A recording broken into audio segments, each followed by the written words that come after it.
Hello বন্ধুরা, আমি মৈনাক চলে এলাম নতুন একটা ভিডিওতে।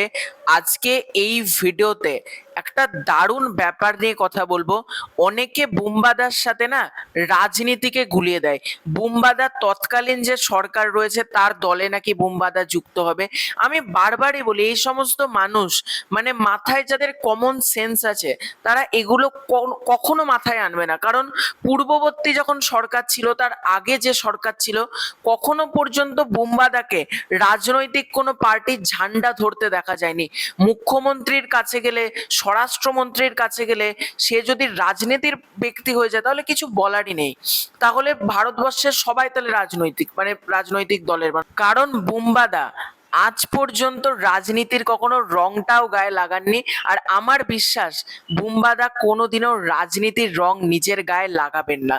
তো যাই হোক না কেন, বুম্বাদাকে তৎকালীন মুখ্যমন্ত্রী শুভেন্দু অধিকারী মহাশয় তিনি একটা দারুণ খেতাব দিয়েছে, সেটা নিয়ে আজকের এই ভিডিওতে কথা বলবো। এছাড়াও বুম্বাদা সহ আর্টিস্ট ফোরাম, রাহুল অরুণোদয় ব্যানার্জি, তাকে নিয়ে একটা দারুণ ইনিশিয়েটিভ নিয়েছে, সেটা নিয়েও আজকের এই ভিডিওতে কথা বলবো। সবার ফার্স্টে আসি বর্তমান মুখ্যমন্ত্রী শুভেন্দু অধিকারী, তিনি কি বলছেন বুম্বাদাকে নিয়ে। বুম্বাদাকে শুভেন্দু অধিকারী মহাশয় তিনি একটা চিঠি দেন, এবং চিঠিতে আমরা যেটা দেখতে পাচ্ছি সেটা এতটা ভালো লাগলো যে বুম্বাদাকে বাংলা ইন্ডাস্ট্রির হেড করা হচ্ছে। এবং শুভেন্দু অধিকারী লিখছেন, আমি লেখাটার একটা আমি সাইডে দেখাচ্ছি, বাংলা চলচ্চিত্র দেশের সীমানা অতিক্রম করে বিশ্বজুড়ে আরো বিস্তৃত স্বীকৃতি প্রশংসা অর্জন করতে পারে, সেই লক্ষ্য পূরণে পশ্চিমবঙ্গ সরকার সম্ভাব্য সব ধরনের সহযোগিতা করতে আপনাকে সদা আগ্রহী। বাংলা চলচ্চিত্রের এই গৌরবময় ইতিহাস আরো সম্মান আমরা জানতে চাই, আরো বিশেষভাবে উল্লেখ করতে চাই। একটা বড় চিঠি এখানে শুভেন্দু অধিকারী লিখেছেন, এবং সেখান থেকে আমরা যেটা দেখতে পাচ্ছি ওয়েস্ট বেঙ্গল মোশন পিকচার্সের হেড কিন্তু হতে চলেছে বুম্বাদা, এবং বুম্বাদাকে যাবতীয় সাহায্য কিন্তু পশ্চিমবঙ্গ সরকার করবেন ইন্ডাস্ট্রিকে এগিয়ে নিয়ে যাওয়ার জন্য। এটা কিন্তু দারুণ উদ্যোগ।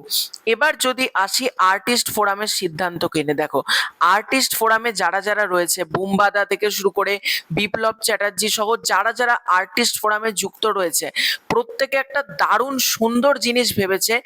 অরুণোদয় হেলথ কার্ড আসতে চলেছে। হ্যাঁ, যারা পশ্চিমবঙ্গ ফিল্ম ইন্ডাস্ট্রিতে কাজ করছে তাদের জন্য একটা স্বাস্থ্য বীমা আসতে চলেছে।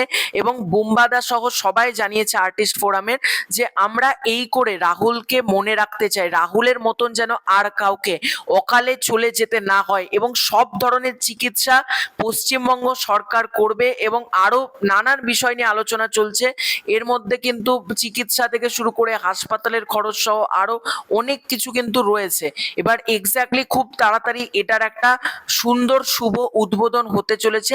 অরুণোদয় হেলথ কার্ড আমার খুব ভালো লাগলো, রাহুল দাকে ট্রিবিউট দিয়ে এত সুন্দর একটা ইনিশিয়েটিভ নিয়েছে পুরো আর্টিস্ট ফোরাম বুম্বাদা, যেটা কিন্তু প্রশংসা করতেই হবে। এবং অরুণোদয় হেলথ কার্ড আশা করবো, দেখো রাহুল দা তো আমাদের মধ্যে নেই, কিন্তু অরুণোদয় হেলথ কার্ড অনেককে বাঁচাবে, অনেককে ভালোভাবে রাখবে। এটাই হয়তো রাহুল দাকে আমাদের মধ্যে বাঁচিয়ে রাখার একটা চেষ্টা, এটাই তোমরা বলতে পারো। এটাই ছিল আজকের ভিডিও। খুব শীঘ্র দেখা হচ্ছে নতুন কোনো ভিডিওতে, ততক্ষণের জন্য বাই বাই।